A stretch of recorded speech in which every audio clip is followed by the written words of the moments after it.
Boa tarde a todos e a todas, boa tarde ao pessoal que está aqui presente, o pessoal que está nos assistindo pela web. Essa aqui é uma iniciativa do Comitê Popular de Luta dos Bancários da Caixa e é o primeiro seminário que nós estamos realizando.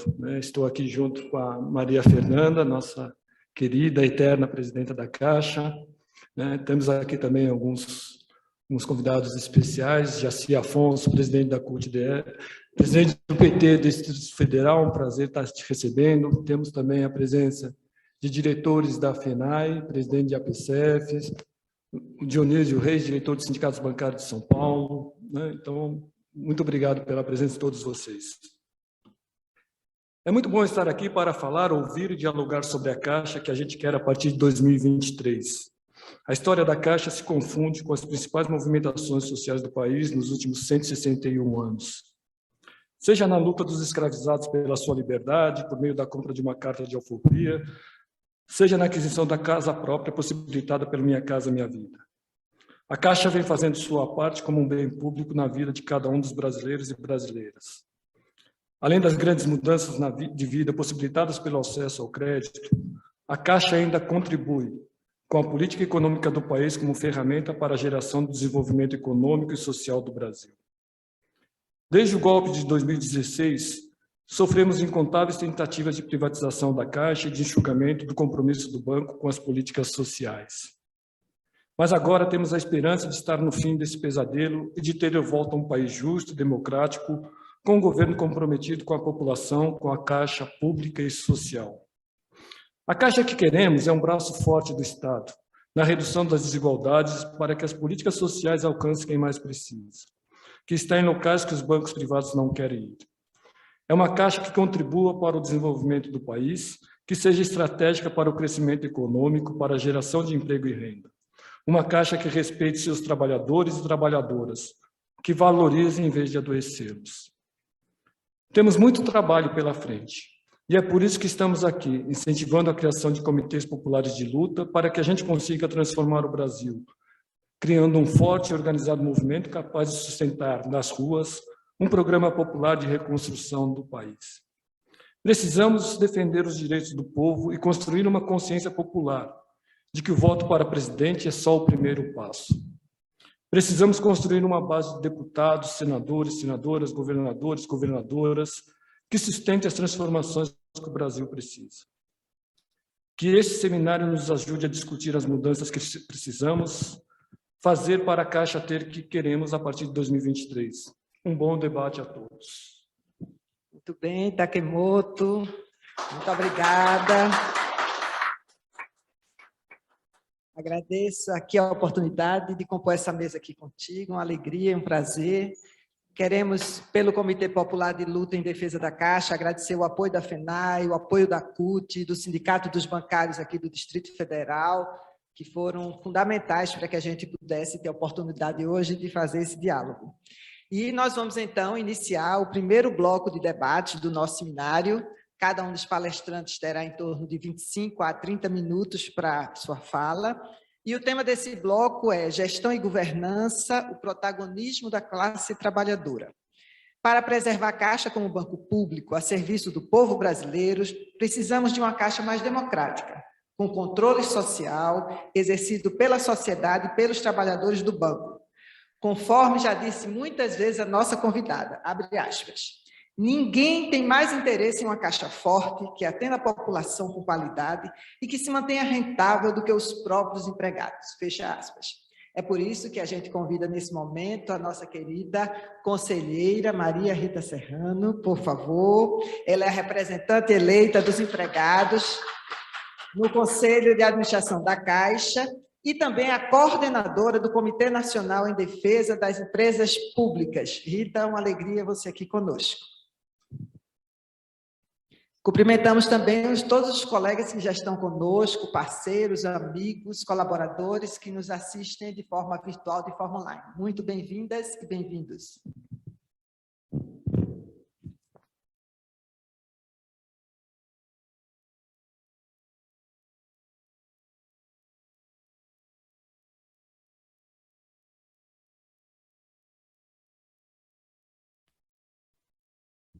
Tá ligado?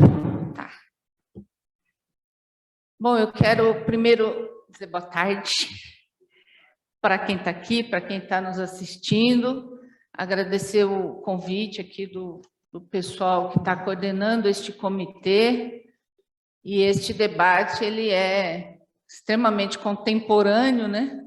E importante à luz das mudanças que nós pretendemos fazer no país, porque também sem mudança, sem melhorar, sem apontar a esperança aí no que nossa esperança tem que estar apontada, porque a situação, infelizmente, está cada dia mais complicada. Então, prazer estar aqui. Bom, eu preparei, na realidade, quando a gente fala do protagonismo dos trabalhadores, me remete a passar um pouco dessa experiência que nós temos de eleger um trabalhador para o Conselho de Administração do banco.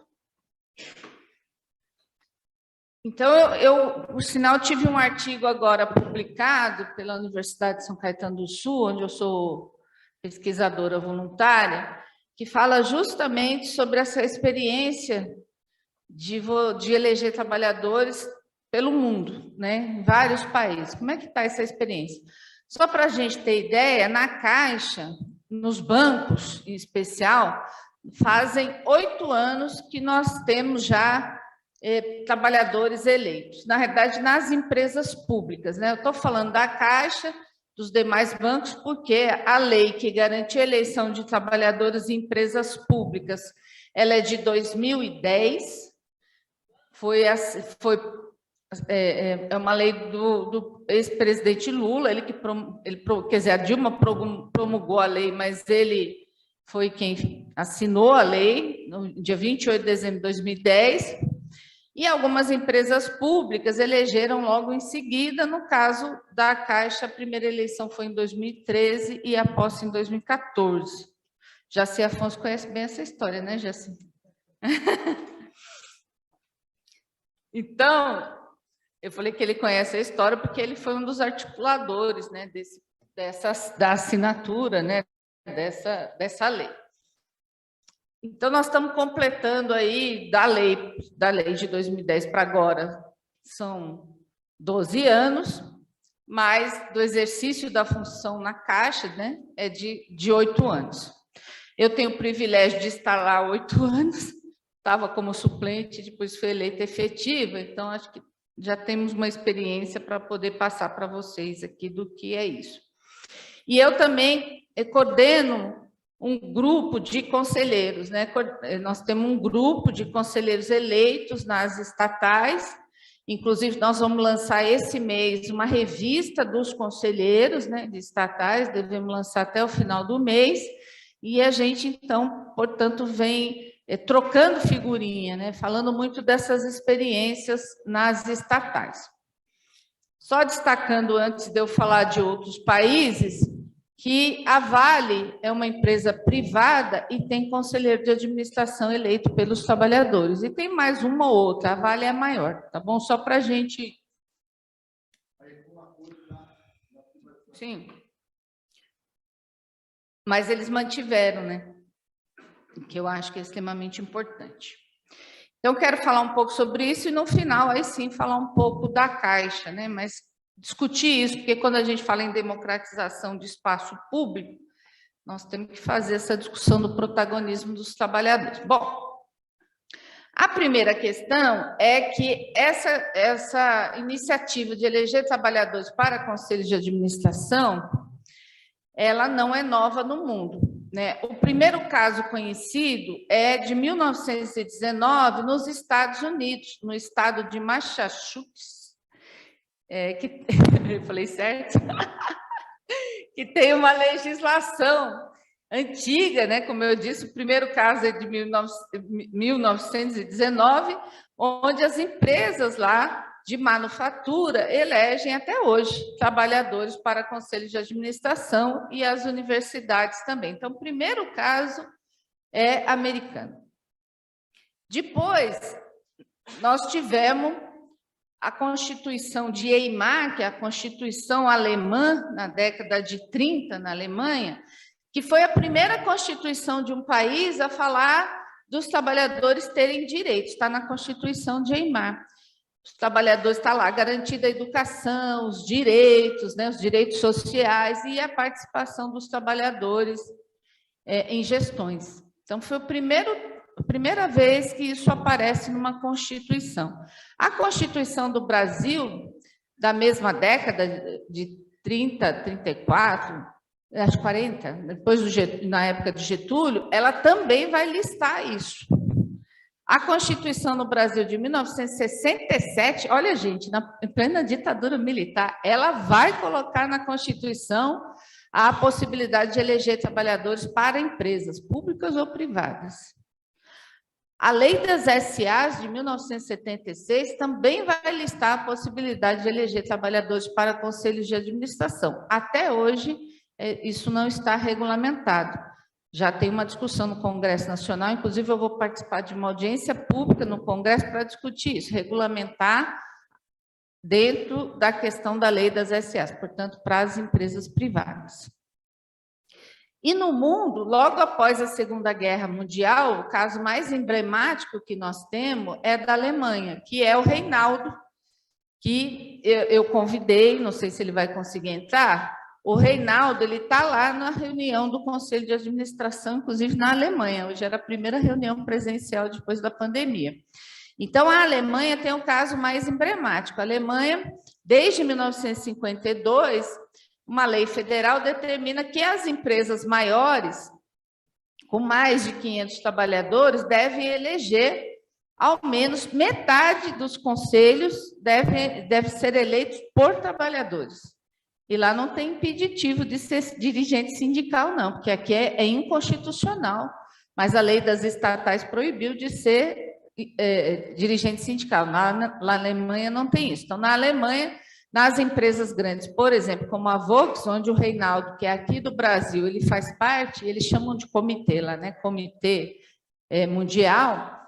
Então, lá metade deste Comitê Mundial da Volks é eleito por trabalhadores e já aconteceu há uns 10 anos atrás do presidente da Volkswagen, num período interino, ser um dos trabalhadores eleitos.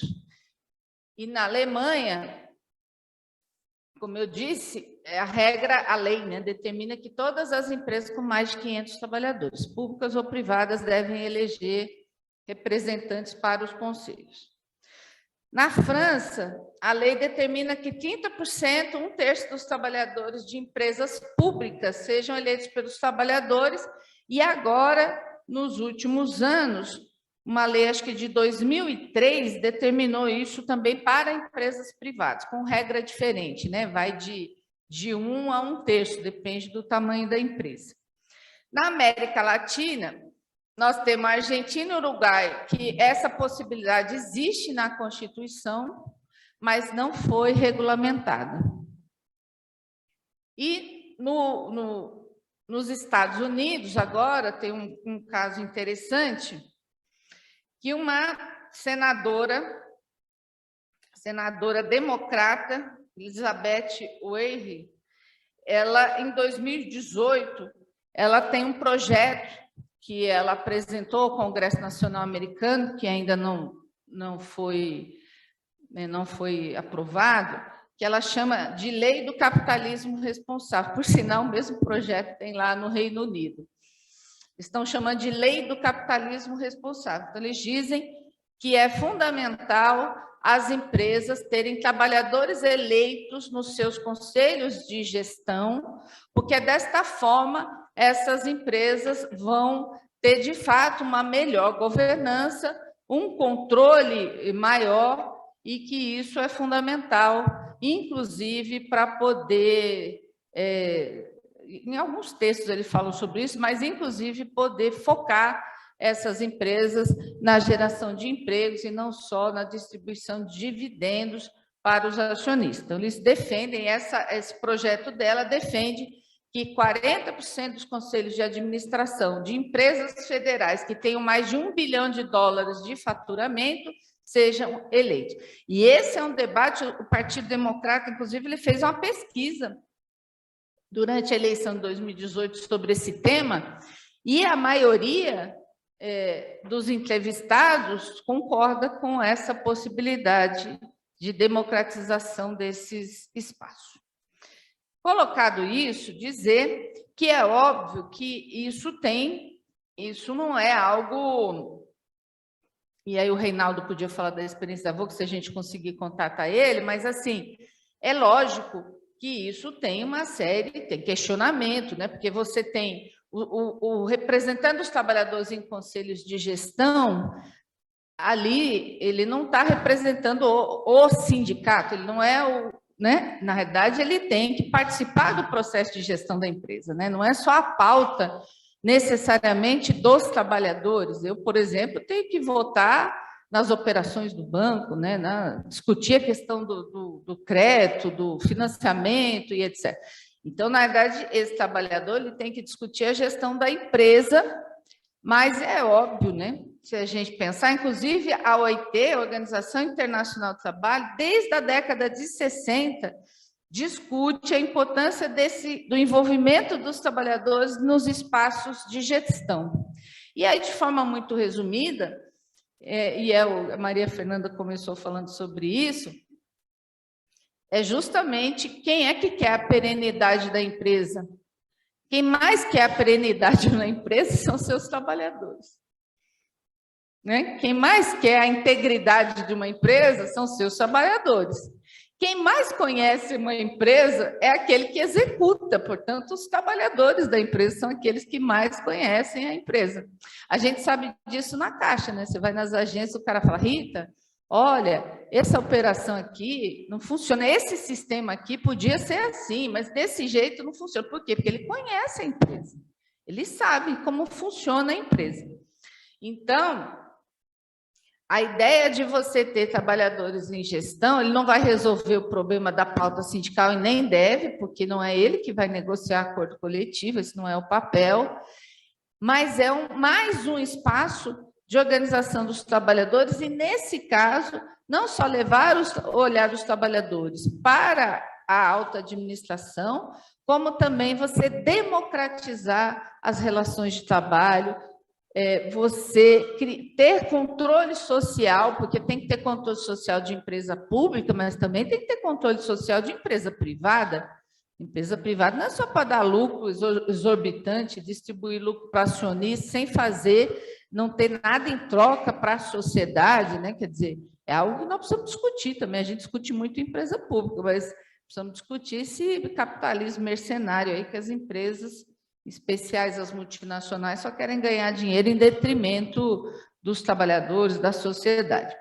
Então, é um espaço privilegiado para você, de fato, influir na gestão. E quando as empresas... E outra coisa interessante, a ONU, em 2005, foi feita uma conferência da ONU, onde pela primeira vez se discutiu um novo conceito empresarial que é chamado de ISG, né? E aí, o que a ONU determinou nessa conferência nacional? Que era importante que a operação das empresas fosse socialmente responsável e sustentável, abertas para os impactos gerados ao meio ambiente, à sociedade e os parceiros. Então, um novo modelo de governança, quer dizer, novo não, né? Porque a propaganda que as empresas fazem é que, né, a governança é maravilhosa. Se vê a dos bancos, então, né? Tudo preocupado com o meio ambiente, né? Economia sustentável. Mas, de fato, se a gente for pensar em possibilidades de futuro para a humanidade, se essa geração nossa, que já está atrasada, não conseguir fazer um impacto de fato nessa questão do meio ambiente, da sustentabilidade, não haverá futuro. E é isso, simples assim, não haverá futuro, não é para as próximas gerações, nem para nós, porque o meio ambiente, né, você está vendo a destruição completa da natureza.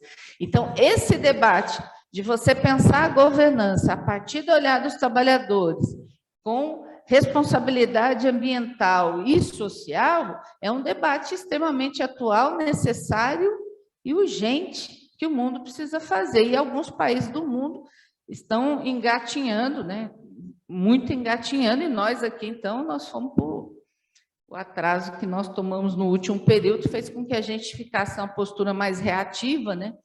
E, obviamente, esses debates mais gerais, mais globais, mais modernos, né, acabaram ficando um pouco fora do foco, porque a gente foi para o retrocesso e ficou reagindo ao retrocesso que é natural. Bom, colocado isso, portanto, eu entendo que ampliar essa participação dos trabalhadores no Brasil é essencial, é o futuro, é uma nova forma de se pensar a gestão das empresas. E, como eu disse aqui, no Congresso Nacional tem esse debate, agora, né, já tem uma iniciativa de tentar regulamentar a lei das SAs, portanto, eleger trabalhadores em todas as empresas brasileiras. No caso das empresas públicas, que nós já temos essa experiência acumulada, que eu vou falar um pouco sobre ela, eu penso que nós temos que também colocar na nossa pauta, e o CONECEF acho que aprovou isso, né? Colocar na nossa pauta a ampliação do número de trabalhadores eleitos no Conselho de Administração, obviamente respeitando em especial as questões de gênero, porque não é possível você ter que nem eu lá na Caixa. São 8 conselheiros, eu fiquei muito tempo sendo a única mulher, e agora somos em 2, só que na Caixa nós temos 45% das mulheres. Então, a gestão ela tem que refletir a porcentagem, a quantidade, na minha opinião, a porcentagem de gênero que você tem. Só para vocês terem ideia, quando a gente fala em conselho de administração, que hoje as grandes empresas todas têm no mundo, só 12% dos conselhos de administração, aí não estou falando de eleito, tá? Estou falando dos conselhos de administração, não é do eleito, por trabalhadores, né? Tem os eleitos pelos acionistas. Mas 12% dos conselhos de administração no Brasil e no mundo, porque o indicador é o mesmo, só 12% são compostos por mulheres. Só que vocês estão vendo o marketing, vocês devem ter visto aí, né? O marketing danado. A Anitta fazendo parte do conselho de administração do... Que banco, gente? Fugiu aqui. Nubank. E a Gisele Bündchen fazendo também parte de um conselho de administração de um banco. Então, eles colocam as mulheres, né? E esse negócio da Anitta é um negócio interessante, né? Porque o Nubank usar isso, né, para dizer que está melhorando sua governança, está incluindo uma personalidade, uma mulher e essas coisas. Então, é para a gente ter ideia de como esse debate está. Bom, no caso da Caixa, nesse período todo, eu fui suplente, né, do Fernando Neiva, que foi o conselheiro efetivo entre 2014 e 2017, depois foi eleita efetiva, e as dificuldades, e eu estou falando aqui da Caixa, mas é a mesma dificuldade que todos os demais conselheiros de estatais listam, primeiro, né, uma dificuldade grande de ser minoria, quer dizer, você é a minoria e você tem muita dificuldade em se impor, né, no processo de discussão. Não tem, os trabalhadores eleitos não podem discutir questões relacionadas às pessoas, isso está na lei, na promulgação da lei de 2010, o que é um problema, porque eu falo lá na Caixa o seguinte, pô, mas é a área que eu mais conheço. É lógico que hoje, depois de 8 anos, eu acabo influindo nessa discussão, não necessariamente nas pautas, né? Eu influo nas discussões mais gerais, quando eu vou discutir orçamento, quando eu vou discutir balanço, né? Eu acabo entrando nessa questão das demandas dos trabalhadores, mas eu não posso participar da reunião que discute plano de saúde, FUNCEF, acordo coletivo, não é nem que eu não voto, viu, gente? Eu não posso, nós não podemos nem estar na reunião, nós temos que sair da reunião. Então, é algo polêmico, né? Considerado conflito de interesse, mas eu penso que o conselheiro deveria, pelo menos, ter o espaço da palavra, quer dizer, porque é ele que conhece, de fato, a demanda dos trabalhadores, é o eleito. E a gente vem fazendo um trabalho, e os demais também, eu quero destacar aqui a Rosângela, que é conselheira de administração lá da Petrobras, E o pessoal que é conselheiro na Eletrobras, estou destacando a Caixa e essas duas empresas para dizer o seguinte: o processo de resistência que se dá dentro do Conselho e o papel desses eleitos, ele é fundamental. Lá na Caixa, por exemplo, no debate do Estatuto da Caixa, da mudança estatutária em 2017, se não tivesse um conselheiro eleito pelos trabalhadores lá na Caixa, a questão da Caixa virar SA, os diretores deixarem de ser de carreira, isso tinha passado. Isso tinha passado porque ninguém nem ia saber.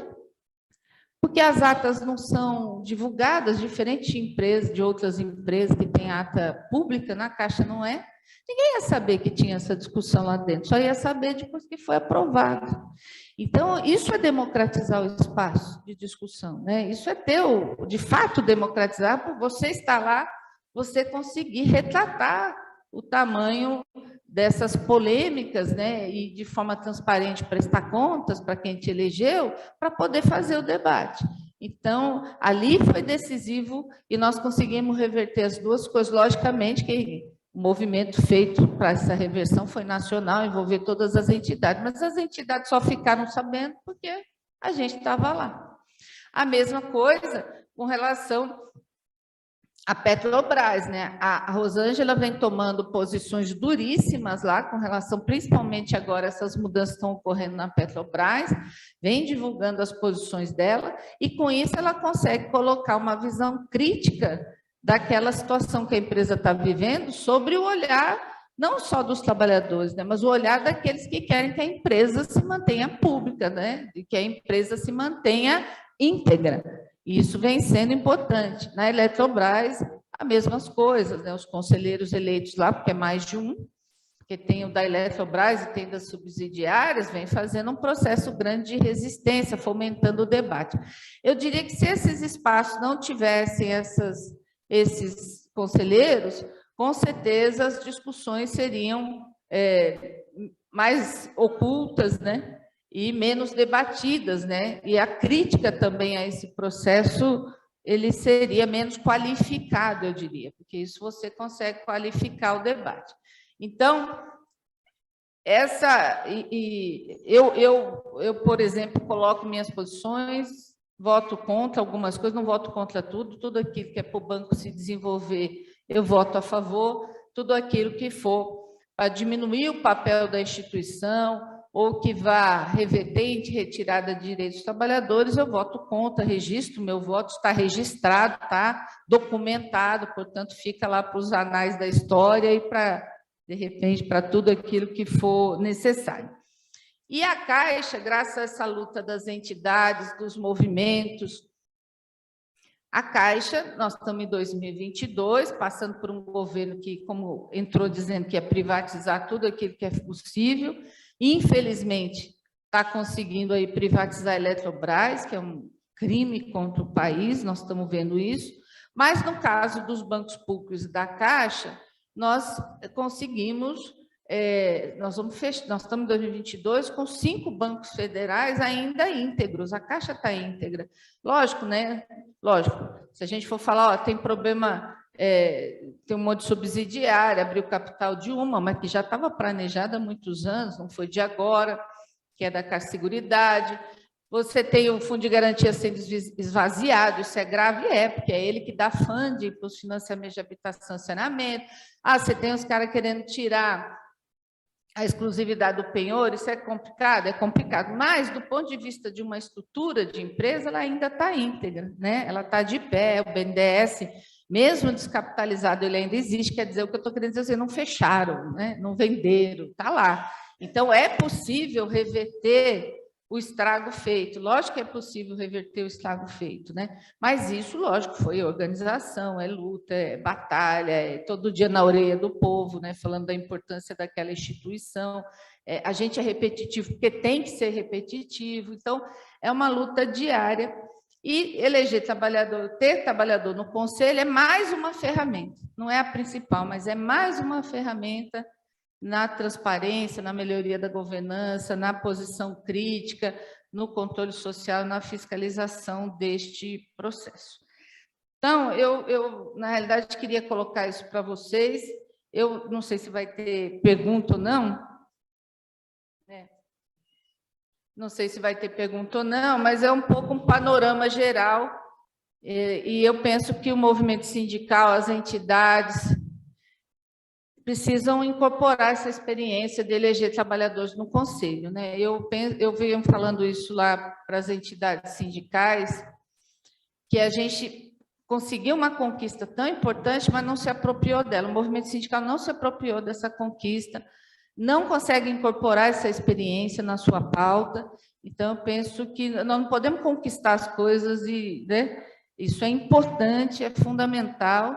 Eu sou uma pessoa que tem estrutura para trabalhar, né, conto com o apoio de todo mundo, das entidades, né, que é diferente de outros conselheiros que não têm essa organização que a gente tem. Tem conselheiro que quem está ajudando somos nós, né? Porque não tem estrutura, não tem sindicato organizado, não tem apoio, né? Ele tem apoio dos trabalhadores porque ele foi eleito, mas ele não consegue ir além disso, porque são categorias que não são organizadas. Então, o movimento sindical precisa apropriar, a CUT precisa apropriar, as centrais precisam se apropriar dessa conquista. É isso, gente, estou à disposição. Obrigado.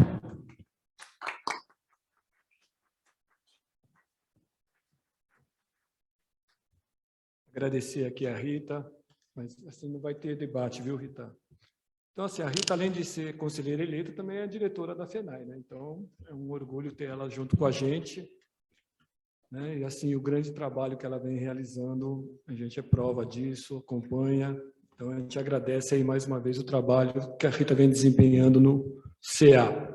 E, como ela disse, assim, a gente tem, né, a gente precisa resgatar algumas bandeiras históricas que o movimento sempre teve, né? Eu lembro que, assim, no passado, a gente lutava que nas representações dos conselhos tinha que ter representantes dos trabalhadores, da sociedade civil e do governo, porque nós entendemos que as empresas são públicas e são patrimônios da população brasileira, né? Então, é isso.